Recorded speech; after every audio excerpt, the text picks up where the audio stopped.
Welcome to the Open Adoption Project. This is episode 78. We're the Nelsons. I'm Sean. And I'm Lynette. And today we are so excited to bring a birth parent interview to the podcast. It's been a little while. Yeah, this episode is with Lauren. She is a birth mom who placed her daughter about 18 years ago and shares the story of how she chose adoption, what that looked like during the early years, and what it looks like now. Pretty fascinating. In this conversation between Lauren and Lynette, I think you'll glean a lot of what we can learn when it comes to maintaining and creating a great relationship in an open adoption situation. I loved listening to their conversation as I edited, and we know that you'll learn a lot from this episode. So we'll jump to the conversation with Lauren and Lynette.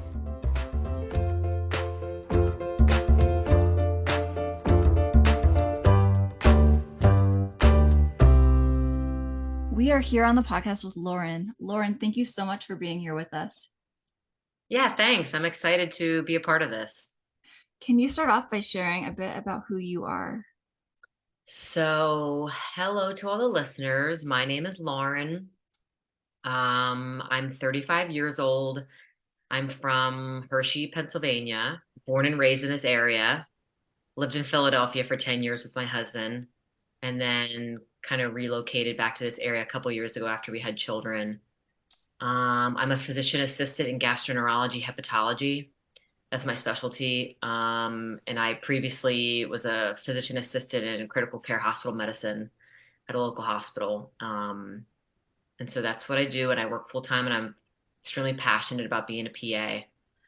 And we have 3 children.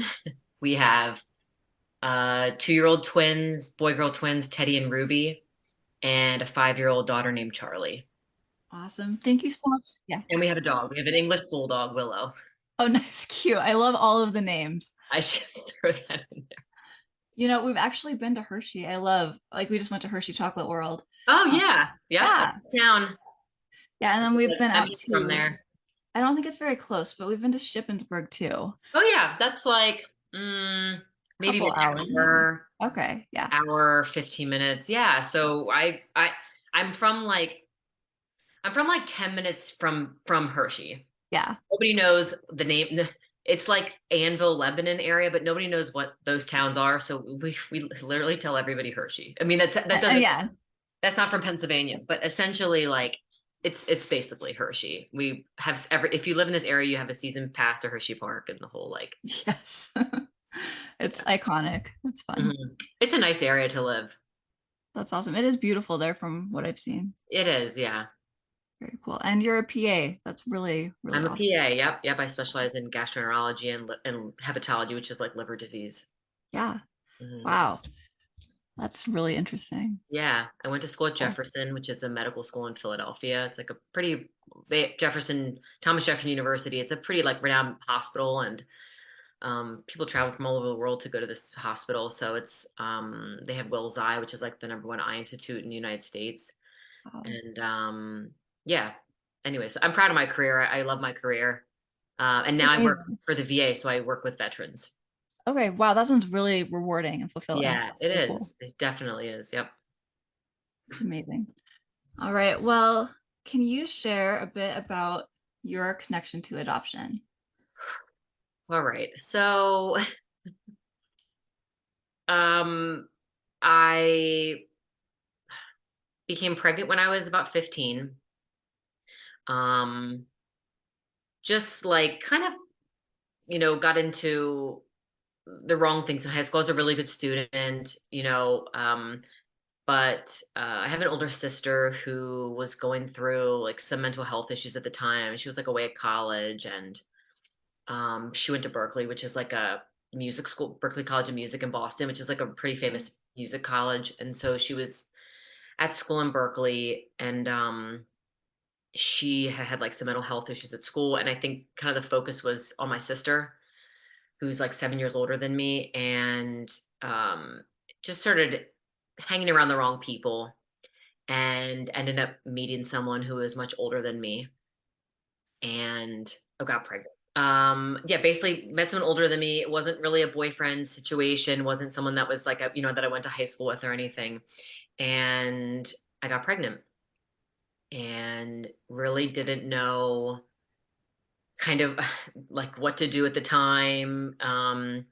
And, my initial, I thought maybe I'll just have an abortion. Nobody will know about it. My parents won't know about it. I come from a Catholic family. I went to Catholic school. Um, eh, so not that I felt like my parents were going to, I knew they'd be supportive, but it's not something that I was like running home to tell them. Right. So, and they had a lot going on with dealing with my sister's mental health issues. So I thought, what if I just have an abortion and I just don't tell anybody and I just continue with my life? And then um I just like prayed about it. I don't know. I can't really like explain I can't really like explain what happened. I'm not really I mean, I have to admit I don't follow really Catholicism anymore. I've kind of gotten away from the Catholic Church a little bit, but I am spiritual. And I Yeah. do pray the rosary. Like that's something that I still like as much as I don't go to mass anymore or anything like that. It's something that I still find dear to my heart because it's just like a meditative prayer to me. But I am spiritual and I prayed and like I woke up the next morning and I was like, you're gonna put this baby up for adoption. Oh, And like no one had ever told me about adoption, my friends, nobody. I now my parents had at this point I had known. They had known a couple days before they found out that I was pregnant. And they were like, okay, well, we'll just do whatever we have to do to help you. Like they had never mentioned adoption. I don't know anybody that's adopted, like oh, nothing. I had no familiarity with it. I woke up and was like, I'm gonna put this baby up for adoption. Someone can benefit from this, and I don't know. I just had this idea that came over me.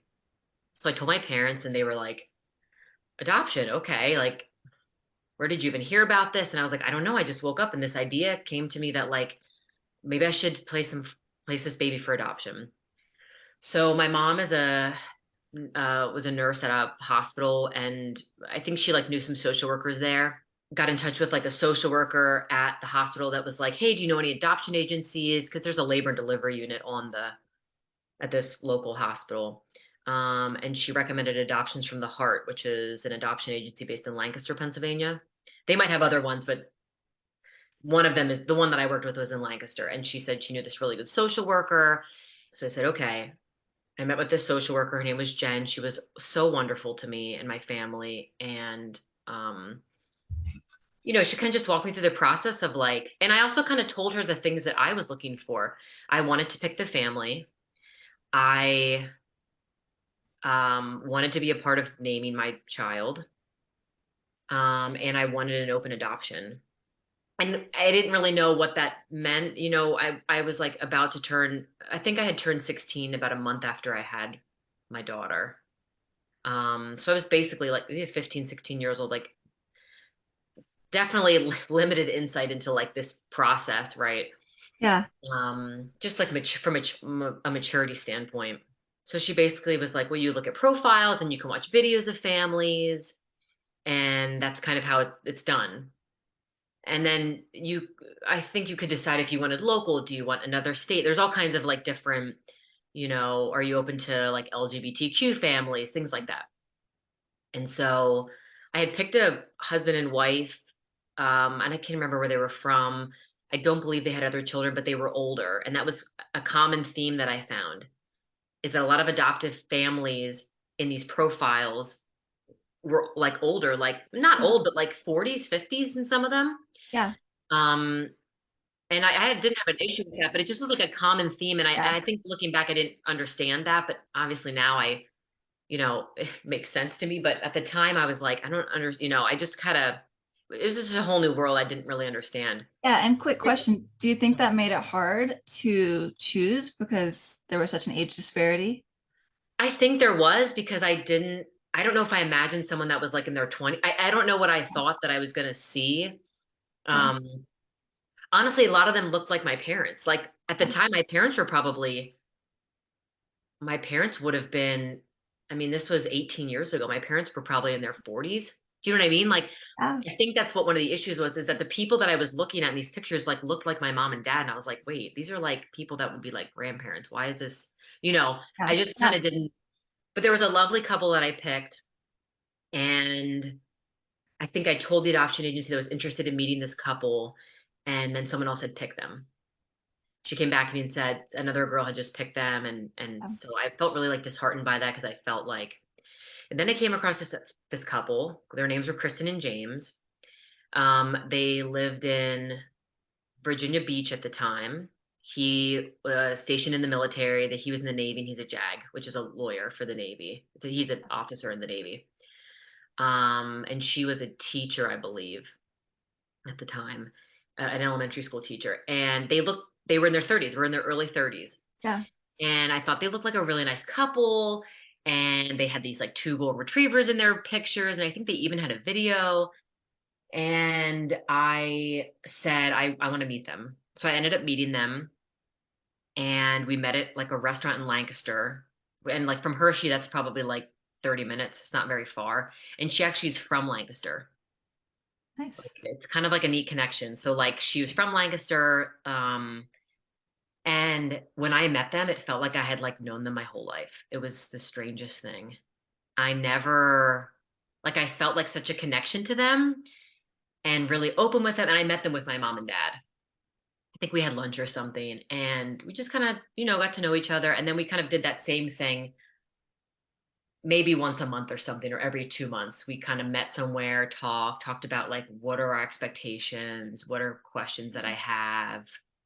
Um, yeah, so I ended up choosing. They did not have children. She was told she had severe endometriosis and she had multiple surgeries for, I guess, scar tissue damage, and told she had, infertility issues as a result of this. So they had been trying to have children for 10 years. Wow. I think they met in college and got married right out of college. So they were together for already, even though they were only like 30 or 31, they already been married for like 8 or 9 years or something. So they've been trying for quite some time. Um, and so then we kind of agreed on like an open adoption, but we didn't know what that would look like. And they agreed that we could choose a name together. And so her name is Emma Olivia, so Emma's the name that they like, and Olivia was the name that I like. So that's her middle name. And so yeah, so then another kind of thing that we agreed on was, when I had the baby in the hospital, like I really wanted to spend like 2 or 3 days with just the baby, which is just Emma and my family, and have them come on the last day when it's time for me to leave. So and everybody was all in agreement with it. They were very like, and I don't know if this is like a common theme with people that adopt, but they were very like almost just grateful to be, not that they were like willing to be like whatever demands. I didn't have demands, but like I think they just felt so grateful to be part of like, oh my gosh, this girl chose us. Like we should just, I don't know if that's like a common thing that adoptive parents feel. I'm sure there are some adoptive parents that really like have other opinions about it. They don't necessarily want that much contact, or they want to name their child. They don't want to have that, but they didn't feel like that. They were just so like, this is a collaborative process here. This I is love something that that. you and Yeah. I are doing together. And this is not something that we're like making you do, that we are. I felt really Yeah. like, and that's what I was looking for. I told myself I was not going to put my daughter up for adoption unless I felt like it was the right thing with the right people. And I felt like I was being respected. And I totally was. And, Amazing. that made it, I think that made it all that much, not easier, but it made the process a little bit, I mean, less straining than it could be in different situations. Yeah.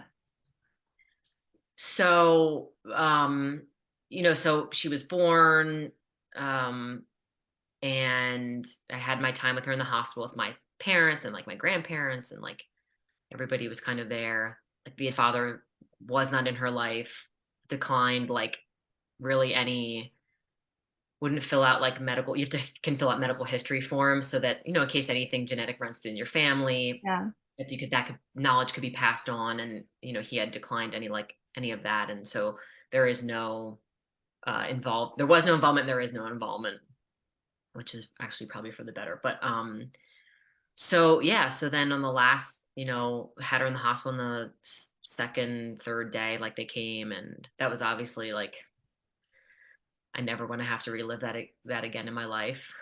That was like horrible. But um, you know, through time and through going to a therapist, and my parents are very supportive people. They were there for me like through all of this, like my dad went to like my childbirth classes with me, because I didn't have, I was young, I didn't have Yeah. a boyfriend or anything. So, yeah, so they were really supportive. And I started seeing a therapist just to like process everything because it's such a strange, you know, it's so, it's something you can't describe to people that have not experienced it. Like carrying a baby and then all this time and this connection, and then you just leave a hospital and you don't have a baby to take home. And it's like then it's hormonal, right? It's all these other like things that are playing into these postpartum hormone changes. Yeah. And you just kind of, I went back to high school like probably, I don't know, 2 months later, I want to say. And it just was like it was a hard adjustment, because it's like Yeah. I didn't feel like a teenager anymore. Yeah, after going through that Right. hugely adult experience. Yeah. I mean, that like took my maturity level to like 0 to 60, like 15 years old to like a 25-year-old in like 9 months, maybe even Yeah. older than that. Like like it really kind of, and for the better, honestly. But nonetheless, I returned back to high school and I didn't feel like a high school student like everybody else. I was like, well, it just was that was a hard transition. So then So then they took Emma back to Virginia Beach, and I got pictures like all the time. Pictures. Initially, when I put her for adoption, I just wanted pictures. I didn't want any other communication. I didn't want to talk to them on the phone. I just think like I was just sorting through my life and I didn't really, and then the older she got, I think she was 4, and that was the first time I met her. Only because that they had offered all the time, like, do you want us to bring her to Pennsylvania? Do you want? And I just really wasn't ready. And then I went away to college when I was, obviously I graduated high school. Then I went to college in Westchester, and so then I was preoccupied with college life, and so then it just kind of worked out with it. She was like 4. We met in Lancaster at Kristen's parents' house, and it was great. And so then like over the years, we've had more contact. They're a military family, so they've moved around a lot. They lived in Virginia Beach, then they lived in Gig Harbor, which is in Washington State. And then they were in Washington, D.C., which is the closest they've ever lived. And then when they lived there, I used to drive down much more frequent because it was only like 2 hours away. So it was great. I would even just drive down for the day, see one of her soccer games, and then come home. Oh, that's cool. And now they live in Florida. So, um, so the traveling around has been hard, but and she's 18 now, which is crazy, and she's about to leave for college in about a month, and it's just all so crazy. I could talk about this forever, but that's kind of like that's like the sum of this the story. And in the meantime, they got pregnant. Oh, wow. So they adopted her, and then they got pregnant 6 weeks later. 6 weeks. Yeah, Wow. She took Emma for her um like 2-week pediatrician appointment. And her pediatrician, not her GYN, was like, you should really think about going on birth control. I know a lot of people that have adopted and have gotten pregnant. Like it's common, like it's more common than you think. And Kristen was like, no way. We've been trying for 10 years. I've had so many surgeries. I've never been on birth control. There's no way I can get pregnant. And then 4 weeks later, she was pregnant.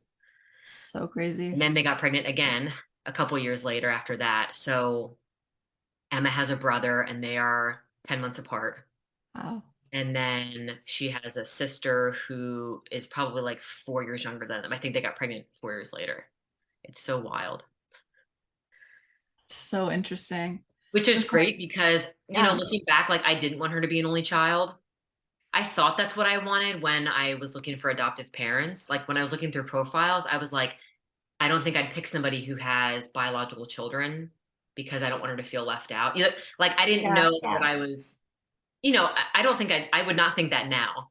But I look at back then I was 16. I was like, yeah. okay, I just want someone, but now that she has siblings, it's like she's really close to her siblings. So it's just made, I don't know. I'm really happy that they ended up getting pregnant and now she has a big family. So beautiful. So Yeah. you said that you were hoping for an open adoption from the start, but you didn't really have very many connections to the adoption world before all of this happened. So Like what none. was your like expectation when you were hoping for an open adoption? What were you kind of picturing in the beginning? I just wanted to know that she was okay. Yeah, I said to the social worker, the adoption agency, because I think she posed the question, do you want, because I think it mattered whose profile you chose, because some parents, and weren't open to that. Yeah, oh, right, right. And I think that you have to, there is a certain level of acceptance and like that you have to take on as I think as an adoptive parent to have an open adoption, it's true. because you could get somebody crazy. I'm sorry. I think you probably could. I'm serious. Like I have I mean, what if you had someone that has poor boundaries and like Yeah, now they know where you live? I'm serious. Like you don't that's a very trusting thing. And I think that takes a lot on the adoptive parent's shoulder to be willing to say, hey, we're open to an open adoption because you, it's a lot. You don't know. I could have been I could have been crazy. I'm not, but like I think that that's always a possibility. And so I didn't, I always thought that like that's totally fine if there's adoptive parents that want to close adoption. I think that's, you have to know what type, what you can handle because there's a certain yeah, level of, so I think when I talked to the social worker, that's how she kind of phrased it. Do you want to look at profiles for people that are interested in open adoption or do you want people that are closed adoption? And she kind of explained the difference. And um, the way this adoption agency worked, I think for the first 2 years, all the communication went through the agency. No communication went through. Do you know what I think that was probably yeah, just to see like a boundary, maybe like to see if there was like issues. Um, so basically they would mail the pictures to the adoption agency and the adoption agency would send them to me. yeah, Um, that's kind of how it worked. And then they said after like this time period, then that's up to, we leave it in your court. Like we leave it up to the adoptive parents and you to make an agreement on, because she said sometimes people think they want open adoption and they come to find out they don't, whether it's on the birth parent side or the adoption side. I think sometimes you don't know maybe until you start the process. Um, I just know that I told her that I need to know that my child's okay. yeah, I can't sleep at night if I put her up for adoption and I never hear from her again. Like I need to know that she's safe and loved and is developing. I need that. And if that can't happen, that's fine. But then I won't choose adoption. I'll just I'll just decide to raise this child. I mean, yeah, I yeah. I think think that's that like a makes sense. hard, like I think more young girls or just women in general might choose adoption if they knew that that was an option. I think there's a lot of stigma around adoption that it's this, you don't know where your child goes and you never hear from them and it's out of your control. And I think there probably are situations where that might be the case, but I also wish that people would know that it doesn't have to be like that. Yeah, You can have it as control as you want it to be essentially. I mean, if you find the right adoptive parents that are willing to, talk to you about your wishes. yeah. Yeah, I really appreciated the parts where you were sharing about how you had these expectations for the hospital and you wanted to be a part of naming and you had these hopes and desires and people listened to you, right? Yeah.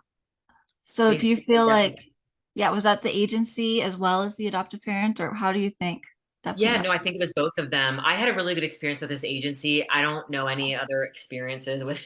Yeah, I thought the social worker they worked with was really wonderful. that's Um, amazing. yeah, I definitely don't have any, and I don't think Kristen or James ever had any like issues Yeah, with them either. But like I said, that's like my only experience, so I don't know. I don't know about other situations, but yeah, that I did have a good experience and I felt listened to. I never felt pressured. Oh, no, no, no. I never felt. I never. Now, sometimes I wonder if that's because, I have a supportive family Yeah, and I like I think that could change if you are from a background that might not have as much emotional support and parents in the home that support you. Do you know what I mean? Like, that's true. I think Yeah, that could be different if you maybe are on your own trying to figure this out. Maybe you come from an unstable home, like low socioeconomic background. Like, I think that can impact how your adoption is and how what agency you use. Like, I think that kind of can all I think so. Yeah, in for sure. yeah. Well, and I loved that your dad went with you to appointments and just Yeah. had Oh, yeah. He was support in as the room when I well. And delivered her too. He was like, that's I amazing. think my dad had a really hard time accepting it initially, really hard. Yeah, Like, and then I think it made our relationship stronger because I just think he realized like, this is a situation my daughter needs me. Like, yeah. there's really no other, what is the other option? Like this, and so Mm, my parents were both supportive like the entire time. So then my parents are very close to Emma. that's She awesome. calls them grandma Cindy and Grandpa Jeff, I love that. her, my dad, and so do her siblings. Yeah, My mom's, sorry, Emma's brother and sister call my parents grandma and grandpa. My parents were just down there visiting them. They just came back a couple I days ago. love that so much. So we've been able to have that with some of our kids, and it's the very best Yeah, where I mean, biological grandparents are grandparents, like to all of them, and just yes. really embrace. And it's beautiful. It's so incredible. Like they've been close. So when I didn't have contact with Emma for the first 4 years, my mom did that entire time. She would go visit them because that was the first time my mom was a grandparent, like ever. Yeah, Like my yeah. sister doesn't have children, and I only have me and my sister, so there's no other. So she would go there with my Aunt Lynn, who's my dad's sister, and they would go visit together. And they I just wasn't ready to go see her at the time, but my mom did, and I think that really grew like a close bond, and yeah, So beautiful. I love that. it is. And it sounds like you all just always felt like that door was open. And Yeah, I yeah, think so. I think it's had its times. Um, I think that now we're in like a bit of a transition period with her going to college. And I think that's been hard on me. I mean, so there's been a couple tough transition. One was when I got pregnant with my daughter. So yeah, that was hard for her, very hard for her. So she would have been, so let's see, she's 18. She would have been 13 probably. And that was very difficult for her to process. Um, just because she started having like Kristen called me and said when she found out that I was pregnant, she was crying. Why does Lauren is keeping this baby and why didn't she keep me? What's wrong with me? So there was a lot of that. And then also me, this was the first time I was pregnant that I had a lot of like shame surrounding my pregnancy because the first time I was pregnant had a lot of shame, because you're 16, it's not the ideal situation. So I think I carried that shame again. I felt bad enjoying it. It didn't, even though my it was too, it wasn't like totally different. my Yeah, husband who I'm married to now, like yeah, it yeah. wasn't a similar situation. It was like, you know, um, it was like a planned pregnancy, but there definitely was like a lot of shame and guilt from my own perspective. Mm, I actually had it again with the twins too. I had like the same, like I felt bad. I don't know. It's just a sometimes you don't know why you experience these emotions and how they're tied to adoption. One, because I don't have anybody to like talk to. There's no roadmap, right? There's no yeah, like, I have a therapist that I talk to about it, but there's no roadmap to say, well, this is how it's going to be. Everyone's adoption experience is different, and sometimes the emotions can be confusing, and you don't always know why you feel that way. You yeah. know, that's Yeah, kind you're of not the only person I've heard say though that pregnancy after placement is really hard. Yeah, Yeah. I didn't expect that, and then when I felt that way, I was like confused. You know what Yeah. I felt like I couldn't enjoy it, or yeah, the other thing too is I always wanted to adopt, Yeah. even though I can get pregnant with no issues. We have twins. There's no fertility problems, but I always wanted to adopt. I felt like I wanted to like give back. I wanted to do like foster care, not Yeah. private adoption. I wanted to do like fostering or like, adopt someone out of the foster Yeah. care. That's what I wanted to do. Um, and so then when you like get pregnant and there's just a lot of like emotions with that. Cause then I'm like, well, maybe that's not my plan. Maybe that's not my journey. Maybe that's for somebody else. I just feel such a strong connection to adoption that like I wanted to continue that continued in my life in another way, and it like didn't Yeah. happen. And yeah, that's something I think about often. Hmm. Yeah. So I love that you have a therapist that you talk to about this. Yeah. And then also when Emma was having a hard time processing your next pregnancy, you guys were able to talk about that too. It sounds like there was dialogue going Yeah, instead of for keeping it sure. in. Yeah. Yeah, I've written her letters before. On her 16th birthday, I wrote her a letter, um, talking about how, this is the same age that I was when I was pregnant with you. Like, so it brought a lot of like emotions, because like at this time and I couldn't imagine like, yeah, Emma's 16, she's like a baby, like, Yeah. can you imagine like I was pregnant with you at this same stage of my life, going to high school, you know, and just kind of talked about that in a letter to her, like how it just can change your life. And, and she's changed all of our lives for the better. Um, and so even if it's not over like the phone, we can write each other letters and kind of communicate that way, if we want to say Yeah. something. That's so beautiful. Yeah. So you mentioned how you wish people understood that open adoption is an option. What else do you wish people understood or knew about adoption? Oh, well, I think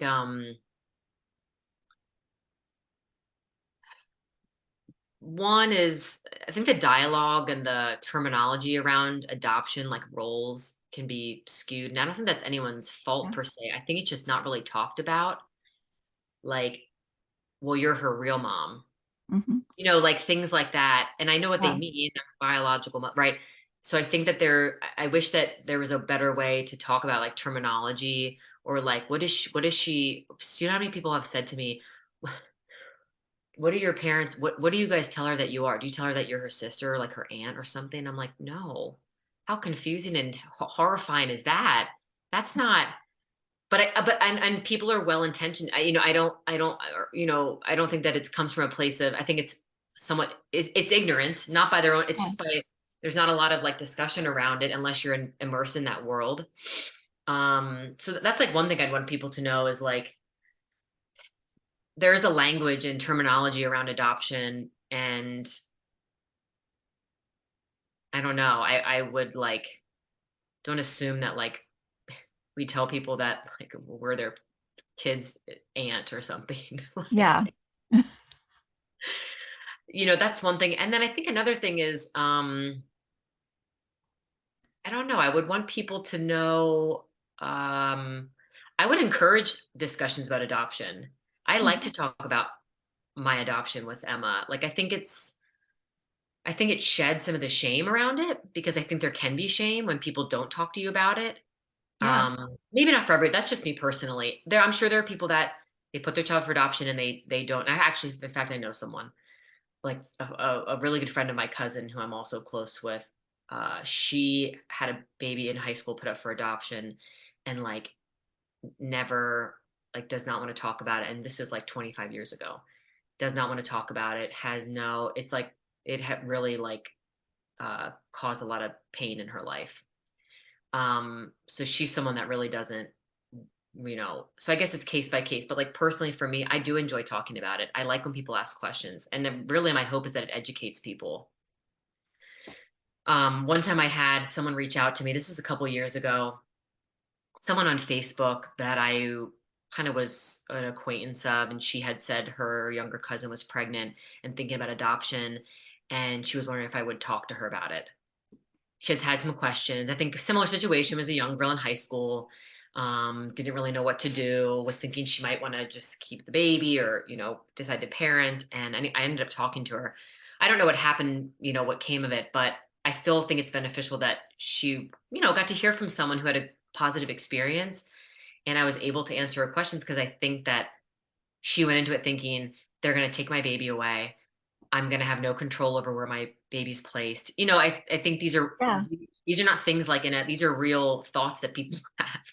I think it's probably why most young girls either have abortions or decide to become a young mom, because I don't think that there's any who is there to talk to them about adoption, right? Like who is there? I don't know. I mean, short of like having a supportive parent, they might, even if they do have a supportive parent, they might not think about adoption.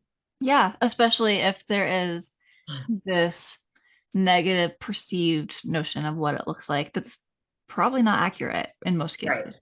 Yeah. Right, right, for sure. And I think that there's cultural differences too. I Mhm. think some like culturally, like the baby stays in our family, or what, like, yeah, I think it has many different facets of how it can manifest, and what the reasons are that adoption is or is not discussed, when Mhm. you're young. But yeah. Yeah. So, do you have any thoughts on what you think openness versus a lack of openness might look like down the long road, like long term, Yeah, based on so your experience and others you've seen or know? um so I can't say what I know, because I don't really know anybody else, which is kind of crazy. I don't really know anybody in my own circle, in my own family. I don't know anybody that's adopted or placed their child for adoption, or even like, I work with someone that has an adoptive child, I think, but it's not something I do have to share a story then. I'll share a crazy story then about when I got into PA school at Jefferson. It has to do with adoption. But, um, in the last, so that's kind of something I'm always figuring out, is like, how is my openness going to change with Emma? And that's actually something that's been kind of difficult on me. Because so I typically, our goal for the last 5 years is we see each other once a year. Yeah. I go to Florida, I take Charlie with me, and we fly there. We stay there for like 5 days, because like Charlie like loves Emma. And it's the strangest thing. They see each other once a year, but it's like no time has passed. It is, and there's people that Charlie sees every week that she doesn't like connect with, like, you know what I mean? Yeah. He sees Emma and like asks about her all the time. When are we going to go to Florida, Mom? When are we going to go back to the beach and see Emma? That's so sweet. So I really try to, like, Emma has seen Charlie since like she was born, since she was a couple months old. So our goal is in the last couple years to get together at least once a year. And so far this year we haven't been able to get together. Last time I saw Emma was April of last year. And just with like my schedule, because I work full time, I have 3 children, like Yeah. life is very busy. So it's hard for me to like take off, and just fly to Florida, like, on a whim.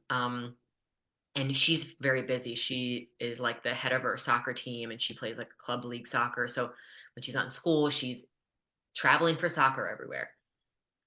So we haven't been able to connect this year. And my parents just went to her graduation, and they were there for 5 days, and I didn't go. Um, I think some of it was because I knew that I wasn't really going to get to spend time with her there, because it was such a crazy, she has all this family flying in from out of state for her party. And I just like didn't want to be, when I go there, I like to spend time with her. Yeah. That makes And, sense. right, I know. Yeah. But so I didn't want to go down there and be disappointed. Not because of her, but I didn't want to be like, I didn't want to set myself up to be let down. Like, and Yeah. I could see it kind of happening. And so I decided I wasn't going to go. And we just haven't been able to make it connect. And like, I've been very frustrated by that. And then I start thinking, what if I never see her again? She's going to college. I remember how it was in college. All I cared about in college was my friends. Do you know what I mean? I worked, we partied, we went to school. Like, that's all we Yeah. did. We didn't. I wasn't checking in to visit family, like, other than your priorities are shifted. And so like I'm just going through like a bit of a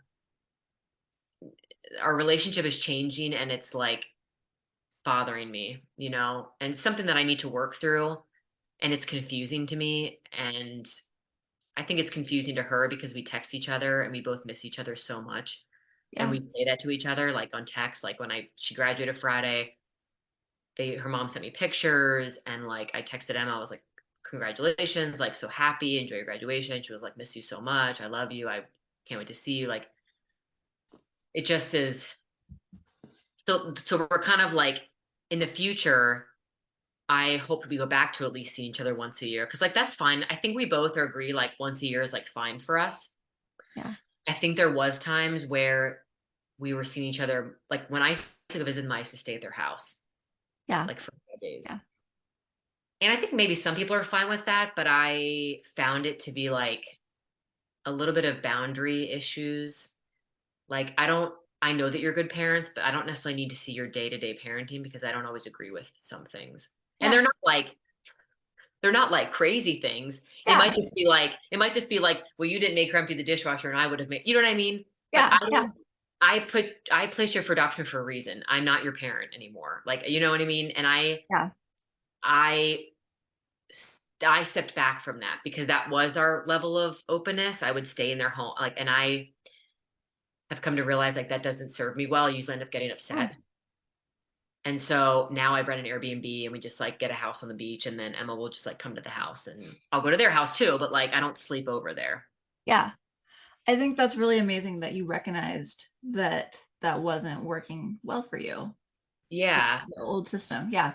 I don't know if like other adoptive parents do that. Do they let their but I like mean, do the I birth don't know mothers how stay at their common it house all the is, but time? we've done that and we've been cool with it. But They yeah, it's have come to your interesting to house? hear that perspective. I mean, they've never told us that they don't like staying, but I think that's a really interesting way to look at it. That's a I sensitive think that way. I like never, like I said, I think everyone's different. I think there's probably Yeah, people that it doesn't bother them, but I think when became a parent 6 years ago, I that think makes that sense. I just like I had my own introspection into my own parents' parenting. Do you know what I mean? Yeah. I never Yeah. had thought about that. I thought about that more in my life than when I became when I became, a parent myself. And I just realized like this is not. I know that she's well loved and taken care of and spoiled and all Yeah. these things, and I don't need to Yeah. see it because I don't always agree with the Yeah. parenting. You know what I mean? Yeah. And it's not like a big thing. Like, yeah, you're not like upset about it, but it's also not No, well to see it. Like, right. yeah, It's yeah, like I need to like come and visit and have my own space so I can spend yeah, all day with you and then go home and sleep in my own bed. yeah, And your family issues can like stay in your house, and you know what I mean? yeah. They know that. I've told them that. Like I'll just get my own house. And now that I bring Charlie there, it's like so I'm just kind of like navigating the waters and like trying to figure out, you know, what is the right level of openness. Yeah. And one thing I told myself, and I don't always know if I need to have a conversation with Emma about this or is it not the right thing to do, is like I never want Emma to grow up and look back and say, all of this was forced on me and I didn't have a say in it. That's one of my biggest fears. I don't want her to Mm. say like those times you came to visit, or like I didn't want that. I was happy with my family in Florida. Like I didn't want you coming to see me because that was whatever, confusing, made me upset. Yeah. That's my biggest fear. So that holds me back from like engaging too much. Does that make sense? Like Yeah. I don't know how do I sort that out? I don't want to put her in a position where Hard. the decision's on her because Yeah. she's like a child still. I mean, I don't know how to like navigate these waters, and there's at times and there's not really anybody that can tell me what to do. That's really challenging. So yeah, how to support her in what she wants or needs, but also what does she want and need? Does she know? And yeah, Right. that's really challenging. Yeah. Right. And then the other aspect is my second fear is like, I don't want her to look back and say, you didn't have enough contact with me. I felt abandoned. I felt like you weren't there for me. It's such like I'm torn between, am I doing enough or am I not doing, doing too much, Yeah. Yeah. and that's a Yeah. hard, so that's one of the challenges, I think. That's a huge challenge. So, do you have any advice for working through that? I know that you're still in the thick of it, so. No, I'm working. Someone can give me advice. Send it on my way. Um, Honestly, no, I'm still kind of working through that. And that's Yeah. another thing you learn about adoption. Things are always changing. Yeah. I never thought, the problems that Emma had, or not the problems, but the adoption things you face when they're a child is different than when they're a preteen, and then when they're a teenager. It's like she never asked about her biological father until a couple years ago, and then that was a big thing for like several years. Like, where is he? Where are his picture? I Yeah. never. You're learning new things all the time, and you're encountering new things all the time. That it's I don't know. It's like this is like a journey, and you're finding things out as you go, or you're navigating the It's waters. wild. Yeah. I have been so surprised by how much I don't know all the time. Like, it feels like there's always so much to learn, and So much to learn. I kind of don't expect it ever stops at this point. I But don't think it does. yeah. I agree. And maybe that's okay because you're continuing to learn and you're open to learn. I'm open to, Yeah. learning and yeah, it's definitely an ongoing journey. Well, before we wrap up, you did mention that you had a crazy adoption story that you wanted to Oh, share okay. in It's not crazy. college. I'll just be really Yes. quick. Okay. Yeah. So I'll keep this brief. So to get into PA school, it's pretty competitive. I Yeah. don't typically they accept anywhere from like it depends what school you go to, but maybe if you go to a larger school, they might accept like 70 students a year. Well, I went to Jefferson, they accept 30 students per year. And I don't know the number of people that apply, but it's in the either hundreds or thousands. So these schools are very competitive and you know, the applications to get in and anyways all the requirements that you need to get into these schools is a lot, so typically people don't get accepted to PA school in their first time. That's like pretty known and it's okay, but I didn't get accepted my first time or my second time. I think some of it was like I just wasn't prepared. You have to be Yeah. so prepared. These interviews are daunting, they're hours long, the applications have to be pristine, your recommendations have to be pristine from other physicians, like, and every time I did it, it got better and better, right? And so Yeah. I said to myself, this is the last time. And my school of choice was Jefferson. I had applied to, and that's the other thing, they tell you to apply to all kinds of schools because you're not going to get into just one. So apply to several. So my top school was Jefferson. That's where I really wanted to go because I lived in Philadelphia at the time. And I had an interview there, and the woman that interviewed me, her last question was, what is the what something like what is one of the most important things that's happened in your what's something in your life that's happened to you that's made the most impact on your life, something along those lines. And normally, like, I don't just tell people about like my adoption, just like people that don't know me, it's Yeah. not really like it's you have to figure out when is it appropriate time to bring this up, and does the person that's here, it's a very sensitive thing. Yeah. So I just felt in the moment, like, I'm just going to tell her, like, one of the biggest things that changed my life is placing a child for adoption when I was 16 years old. And then all these things I told her about, had contact with her and it was a good relationship. And I knew that I wanted to go to college, but I, wanted her to have a good family to raise her. And wasn't able to provide that. And then this doctor was like, do you see this picture on the wall of this little boy? And I was like, yeah. And she said, that's my adoptive son. And she was like, we have an open adoption. And I was like crying and she starts crying. And then like they sent me a letter like a week later saying I got, admitted to their school. That's And anyways, I'm incredible. not saying I just was like such like what a like a connection, I just so crazy. That's really beautiful. Yeah, Wow. it is. And you're right. It's so hard to know when it's a good time to share that because you don't want to share something so tender and special to you with someone who's not going to treat it as something special. Right. But in this case, obviously, I felt like a right. Yeah. warmth from her. She's a Yeah. geriatrician. Typically geriatricians are like warm. I don't know. I find them to be like that profession of doctors I find to be like pretty warm. I don't know why. Probably because they take care of elderly people. So she just had I wouldn't have shared it if I didn't think that it was someone that was gonna like understand or be welcoming to it. But I kind of got this Yeah. vibe after talking to her for like 40 minutes that it might be a good, and really, in all honesty, it was the truth. It wasn't just an Yeah. answer to, it really was Yeah. the truth. I didn't have anything else to say that could have that could have matched up to that. And so I felt like it was the right, you know, that you asked the question, this is the true, this is the real answer. That's so beautiful. Wow. Yeah. Oh my goodness. Well, Lauren, I have loved talking to you. Is there anything else you want to talk about more on there? Yeah. So I would say that Okay. if somebody ever has a question about open adoption, or if they're like, even if it's from a birth mother or a adoptive parent, or even someone that's seeking to become an adoptive parent, like I would be more than happy to Thank discuss with them, you. talk to them, or answer questions. Or not that I'm like super knowledgeable in any of this, But but you've had this open adoption for years now, and yeah, I mean she's 18, beautiful. like Yeah. for sure. Yeah, and it's yeah, and you saw like my pictures I sent. So that's Emma's graduation picture from like last week, and then the picture with the three little kids, and that's me and my husband and our three children. And then I think I sent you a picture of Emma and Charlie when we went to visit them last year. Super cute. Yeah. Yeah, it is. It's a wonderful thing. Anytime I tell people, they always tell me it's a beautiful story, and like what a thing that you've done for someone.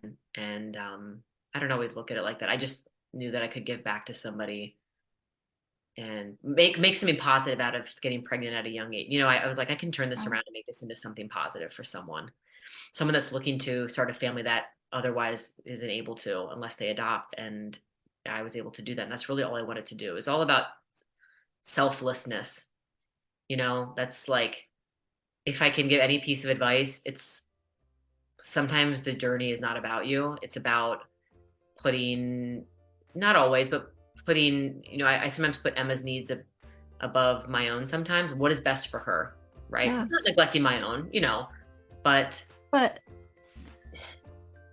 in a healthy way, not in an unhealthy, yes. like Yes. from a place of love. And what can I do that's going to better her life? And right, so like anytime Emma has questions, I'm here to answer them, because this is about Emma. This is about answering the questions that she has. It's not about me, and if it's uncomfortable for me to talk about, it's going to be uncomfortable. It's about helping her not feel any shame or surrounding being adopted, and feeling like there is endless amounts of love, and that adoption just adds to the love. That doesn't take away from it. It doesn't subtract from it. And that people are here to answer your questions and support you and love you. And that's how I look at it. It's so beautiful. Wow. Well, Lauren, thank you so very much for being here Yeah. today. Thank you so much. This was great.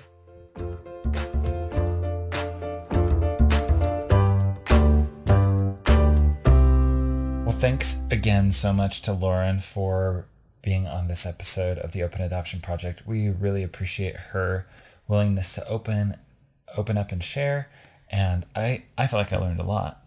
Yeah, I loved chatting with her. It was so much fun. She's just got a really great mind where I feel like she thinks things through in a way and articulates them in a way that helps you really understand where she's coming from. And yeah, I really appreciated what we heard from her just a minute ago about keeping our focus in adoption on the adoptee. We live in this day and age where everything is all about self-care, and self-care is important. We are definitely not saying it's not.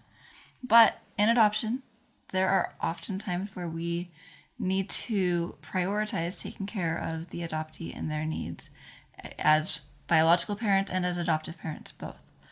For sure. Yeah. Yeah, and I mean, I think even from the very beginning of the episode, she was sharing like, I only want to make this decision if I know that it's going to be the best thing for her. Yeah. And as traumatic and difficult as it was for Lauren to make that decision, she knew that it was what was going to be better. Yeah, she felt like that was the better option for her daughter. And it's hard, right? It's really hard to prioritize someone's needs like that. But I mean, she's also practicing self-care. She's going to therapy, all of those things. Yeah. But I think it's just not talked about enough right now that we do sometimes need to be focusing on making sure we're taking care of others, especially those who we've put in a position where they need a little more care. Yeah. Another thing that I I'm still thinking about, but I think I'm learning from Lauren's advice or from her experience, was when she was talking about how, you know, her daughter's 18 years old now, and she's trying to figure out this balance of how much am I involved. She kind of talked about, I don't want her to think, why were you there so much, or why weren't you there enough? And so for me as an adoptive parent, I think it's just highlighting that we need to be really open in our conversation with our kids about the relationships we have with their birth families, and ask, do you need more? Is this too much right now? Yeah. And Well, and we've talked to other birth parents who have said they don't really feel comfortable saying if they want more contact. And so, yes, I agree. We need to be checking in, engaging how everyone's doing. yeah, Yeah, that's really important. And then also, as she talked about transitions into adulthood with open adoption, it did remind me of Dakota's episode. If you have not listened to that one, I think it's a good cross reference right here. yeah, Dakota is an adoptee, and he grew up in an open adoption. And he talked about how one of the challenges for him in his open adoption was when the ball moved from his parents' court, of they took care of everything and made sure that they had contact with his birth mom and all of that. Then it moved into his court where it was up to him yeah. to figure out how that works and to navigate that. And so just something to think about. Like, he has a great relationship with his birth mom and it's all good, but he did say that was a change that he wasn't anticipating. Yeah. I think we're trying to navigate that a little bit with a child who's going into her teen years and has a phone that can communicate with her birth mom. And there's definitely interaction and connection that we are encouraging, but there's also this authentic, desire to have that connection too, and to forge it yourself. yeah. And I think there are times where they reach out to one another without us really being in the picture. Obviously, we're Yeah, in the they don't know. really need our prompts. Yeah, it's good. It's, I think, a good balance, good boundaries, but I think that will help set up a successful future in managing that relationship. I think so. So again, Lauren, thank you so much for sharing with us. We're really, really appreciative of all that you were able to help us learn. Yes, thank you so much for listening to this episode. Just a couple of quick little reminders. If you would like to subscribe to our newsletter, you can go to openadoptionproject.org to do that. And it's a fun little monthly newsletter. There's a little bit of extra content there, and our friend Alicia helps us with that. She works so hard on it. It's really fun. So subscribe to that if you would like. And then if you know of anyone, or if you are interested in getting some help with looking at your DNA and finding biological family with DNA, then Devaney from a few episodes ago is doing a project with us where we're hoping to help a couple of adoptees with finding some of their family. So if you're interested in that, you can also go to openadoptionproject.org. I think I'm going to put in a shameless plug and also ask that if you've been enjoying the podcast, you feel like it's been something that's helping you learn or navigate adoption or the adoption community better, please jump on to Apple Podcasts and give us a 5-star rating and leave a comment. The more ratings we have, the more comments that we have, we can reach people better when they're searching for a podcast to listen to. Yes, that would be the best present. Little shameless plug. I love it. You could also do that on Audible if you can't do it on Apple Podcasts. But Awesome. Well, thank you so much for listening to this episode of the Open Adoption Project. We'll be back in your feed in a few weeks.